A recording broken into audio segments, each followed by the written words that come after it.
Hello, bienvenue chez Pulpistache, l'endroit pour créer sa marque de mode. Aujourd'hui, je vous donne 10 chaînes YouTube qui pourraient vous être utiles à titre d'idée quand vous voulez créer votre marque de mode et être présent sur un réseau social. Parce qu'avec YouTube, vous verrez, on peut faire plein de choses. Commençons par l'exemple numéro 1.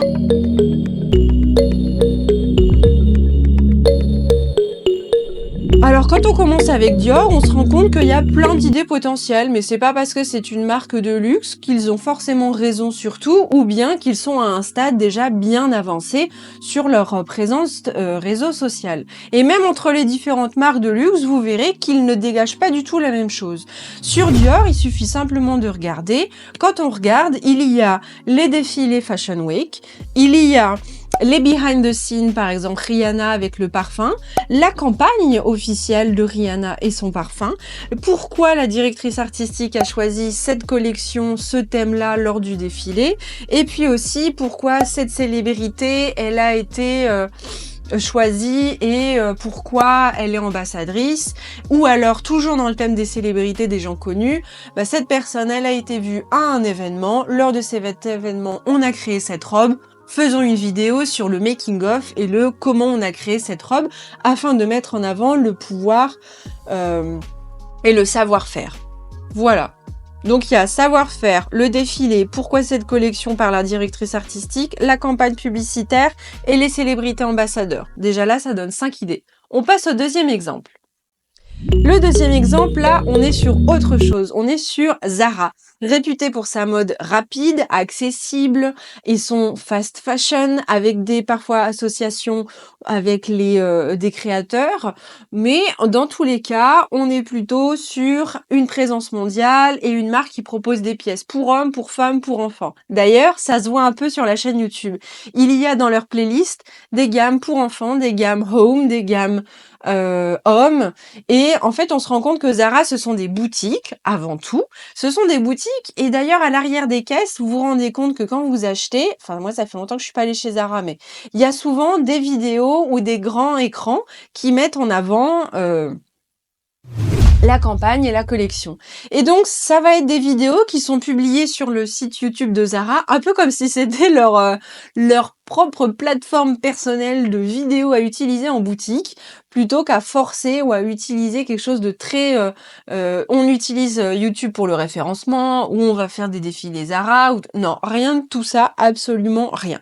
En fait, il faut savoir que là, Zara utilise aussi une autre technique, voulue, pas voulue, je ne sais pas, mais il y a beaucoup de youtubeuses, d'influenceuses qui utilisent les Zara Haul.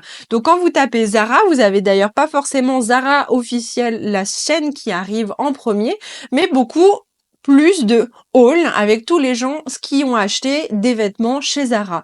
Donc quand on tape Zara sur YouTube, voilà ce que ça donne. Des hauls, des vidéos pour les boutiques, les campagnes publicitaires, des collaborations avec d'autres marques qui sont expliquées rapidement, en 3 minutes, en 5 minutes, parfois 10 minutes, et puis les hauls, et puis voilà.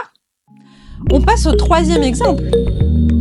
Là, on est sur un exemple plus sur le sport. Il y a un thème, c'est la fashion, oui, mais plus sur le sport, le technique. Et donc, on a Adidas. Adidas ne présente pas de collection comme Zara. On va se rendre compte qu'il se focus sur le sport. Et même d'ailleurs, dans le sport, il y a encore des émotions qui font que on fait une campagne publicitaire et qui dégage une marque. Généralement, une marque, ça s'associe en fait à une émotion, pas aux vêtements qu'on vend. C'est une émotion que d'enfiler un vêtement Adidas. Ça nous permet, ce vêtement, de dépasser des semi-marathons et d'être au top de sa forme, par exemple. C'est une philosophie. Et donc, on se focus sur le sport avec des battles, par exemple, en ce moment, une compétition de golf entre deux ambassadeurs Adidas, tout simplement. On est sur du mondial, donc les ambassadeurs sont mondiaux. On parle anglais, ou alors c'est sous-titré. Et puis, on va aller plutôt là dans la préparation, dans les coulisses, dans le avant le sport. Parce qu'en fait, quand on enfile ses vêtements, on n'est pas encore en train de concourir ni de faire son sport exactement. On enfile ses vêtements, nous sommes en préparation.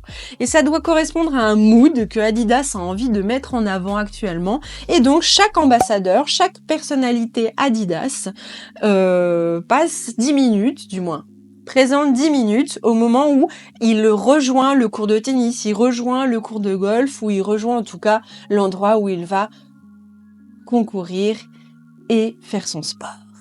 Grâce à Adidas, bien sûr. Maintenant, sur Adidas, vous vous rendez compte qu'il y a aussi des tutos pour bien laver ses running, des tutos pour expliquer le packaging éco-responsable à offrir quand on veut faire un cadeau de paire de chaussures, vu qu'il y en a qui coûtent au moins 200 €. C'est vrai que parfois ça peut être un cadeau de Noël, je l'admets. Et puis, il y a également des séances de sport, des séances de yoga avec certaines personnes. Donc, chaque playlist propose un environnement différent, et en ce moment, c'est plutôt les préparations aux compétitions. Je pense que c'est lié aux Jeux Olympiques, évidemment. On passe au prochain. Oh non, non, non, non, je ne l'oublie pas, celui-là, cette marque qui est si connue, j'ai l'impression, qui fait que les femmes parfois raffolent de cette marque. Non, j'exagère un petit peu quand même. C'est la marque Cézanne. Cézanne est une marque avec un style un peu bobo, un peu fleur, un peu rêveur, un peu artiste, mais quand même du chic parisien. Et c'est très très intéressant de regarder la chaîne YouTube de Cézanne, très inspirant aussi. Pourquoi ? Parce que quand vous tapez sur Google ou même après sur YouTube, puisque c'est ça quand même le thème de la vidéo, rappelons-le, pull pistache, enfin. Sur YouTube, quand vous tapez Cézanne, vous n'avez pas forcément la chaîne officielle qui apparaît de suite. Non, c'est un peu comme Zara. Vous avez des hauls Cézanne. Voilà ce que j'ai acheté chez Cézanne. Voilà ce que j'ai fait en allant à la boutique de Cézanne. Comme Zara. Alors après, vous pourriez me dire, c'est pas comme Zara, c'est comme les unboxings d'Hermès. Oui. Peut-être, c'est pas le même positionnement, mais l'idée est que quand vous tapez Cézanne, il y a quand même des hauls, comme Zara. Alors après, c'est très intéressant de voir aussi la chaîne YouTube de Cézanne. Pourquoi ? Parce que ils fonctionnent par playlist et ils sont plutôt dans voilà l'ambiance. Même ça pourrait être voilà la playlist qu'on met dans notre boutique Cézanne tellement vous aimez bien l'univers Cézanne en fait. Et ça va être Cézanne et son association pour les créateurs, pour les peintres. Donc voilà ce qui se passe avec les peintres. Vous vous souvenez quand j'ai parlé des ambassadeurs à suivre pour faire des vidéos YouTube, bah là c'est un peu la même chose. C'est ces créateurs qui utilisent l'association pour vivre, cette association que Cézanne aide. Eh bien voilà un portrait. Voilà le côté artiste, voilà le côté création, le côté floral, le côté voyage, le côté nature. Il y a plein de façons de montrer l'univers Cézanne. Et puis là, récemment, il va y avoir aussi les podcasts un peu de la fondatrice. Un retour un peu aux sources avec la fondatrice qui parle. Vous vous souvenez de la fondatrice qui parle ? Je crois que j'en ai parlé un peu avec Dior, non ? Qui explique les collections et tout. D'une certaine façon, les idées sont les mêmes, elles sont juste abordées différemment. Vous voyez. Forever Vacation. C'est une abonnée qui m'a parlé de cette marque et j'ai trouvé pertinent. Pourquoi ? Dans le sens où, contrairement à certains youtubeurs qui créent leur marque de mode et qui du coup parlent de leur marque de mode, mais peut-être un dimanche dans le mois, donc une vidéo sur les 4 publiées dans le mois, puisqu'un mois est 4 semaines généralement, eh bien là c'est Focus, la marque de mode. C'est-à-dire que c'est une équipe de 5 gus, je crois, 5 gars.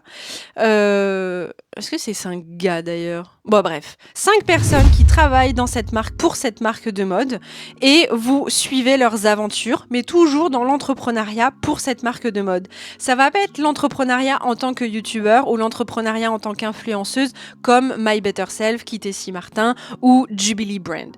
Non. Pas du tout. Là, ça va toujours être, on va célébrer les 100 ventes qui ont été faites à notre premier jour de lancement du nouveau sweat. Ça va être pourquoi on a fait cette inspiration-là, comment on va faire avec le shooting, une prochaine vidéo. Ça va être, on va célébrer, on va manger un peu des frites avec les amis, donc on sort du cadre shooting, campagne publicitaire et on va aller profiter avec les amis avec des frites, tout simplement. Voilà, c'est une autre façon aussi de présenter une chaîne YouTube et de présenter l'entrepreneuriat et de présenter sa marque de mode. Gentle Factory est une marque française de mode durable qui utilise des matériaux recyclés ou biologiques pour créer des vêtements élégants, responsables et qui surtout favorise une production locale et éthique. En fait, plus précisément dans leur playlist sur YouTube, eux, ils utilisent des tutos, par exemple des tutos pour bien repriser ou une astuce couture pour leur logique de développement durable et sensibiliser, éduquer le client. Il y a aussi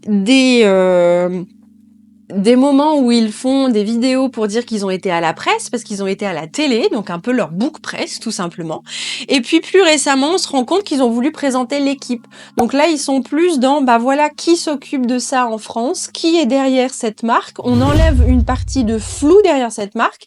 Et voilà comment ça se passe avec la styliste, la communication, la directrice également et la fondatrice de The Gentle Factory. Ça peut être également des idées.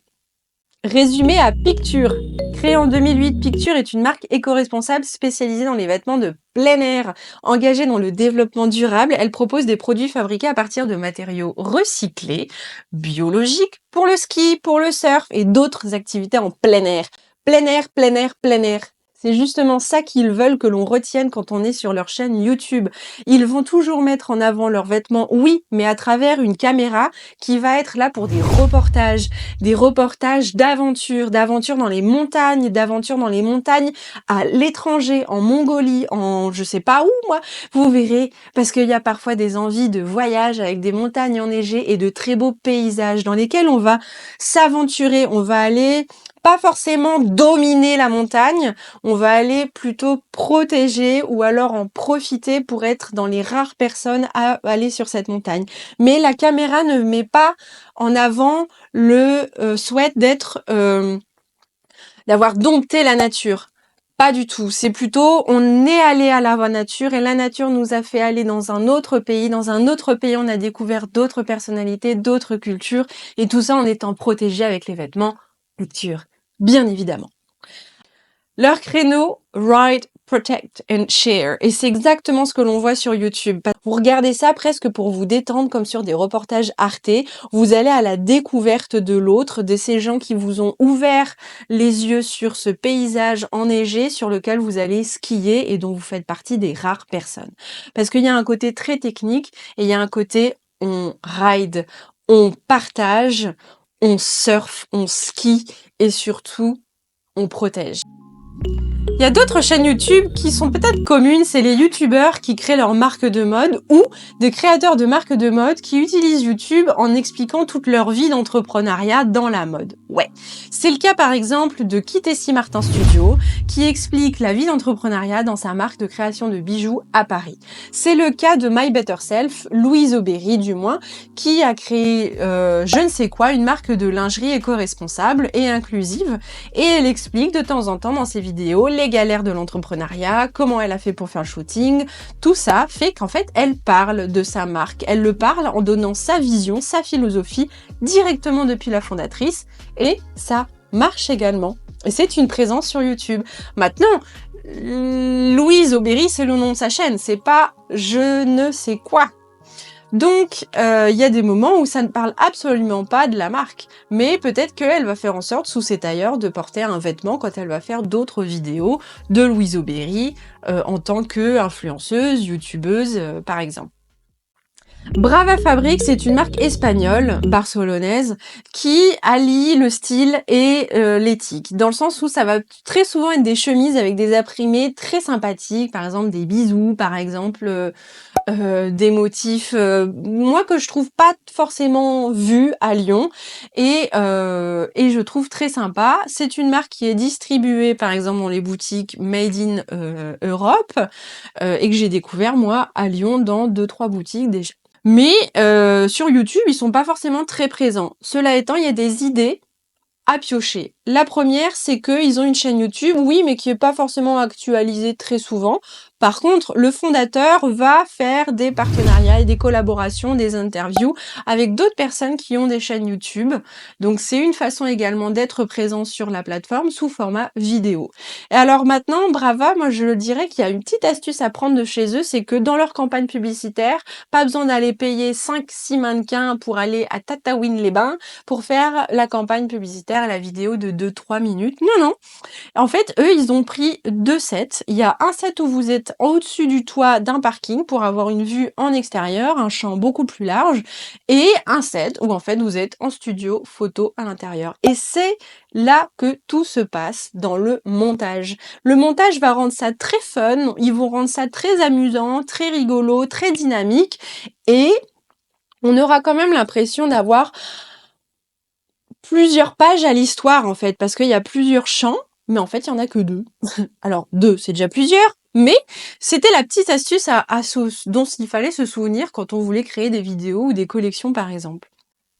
Et puis il y a la dernière que je trouve assez maligne, c'est un créateur de marque de mode qui lui a décidé de créer au départ un podcast Entreprendre dans la mode. Vous en avez peut-être déjà entendu parler. Et lui, en fait, il s'est dit, je pense, ce n'est que mon avis, qu'en interviewant des gens dans la mode, ça allait lui donner des informations pour lui-même créer sa marque de mode et également lui donner des contacts en prétextant le podcast à chaque fois. Et c'est aussi une façon de parler de sa marque de mode, mais je trouve que il en parle, oui, quand il présente au générique du podcast, quand il a peut-être des choses à illustrer pour relancer les discussions avec les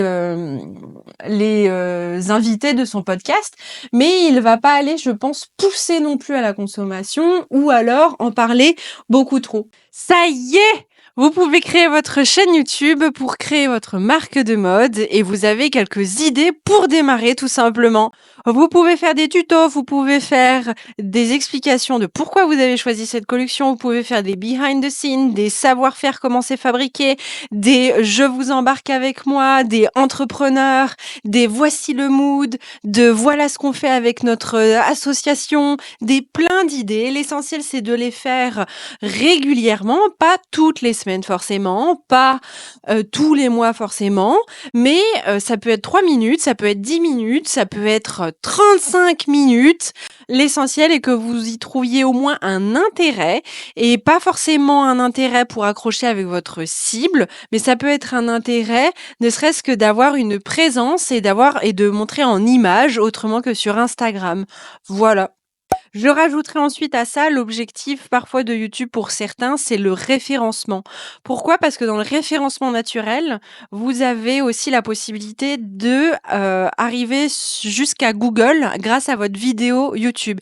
Imaginons, quelqu'un tape je souhaite une robe rouge sur Google et qu'en fait il y a votre vidéo qui apparaît parce que vous avez fait un référencement de dingos pour quand quelqu'un tape robe rouge. C'est l'étape d'après. Si cette étape est nécessaire, peut-être qu'elle n'est pas du tout dans votre stratégie, peut-être qu'elle n'est pas obligatoire, mais c'était le petit bonus pour l'étape YouTube, créer sa marque, présence digitale.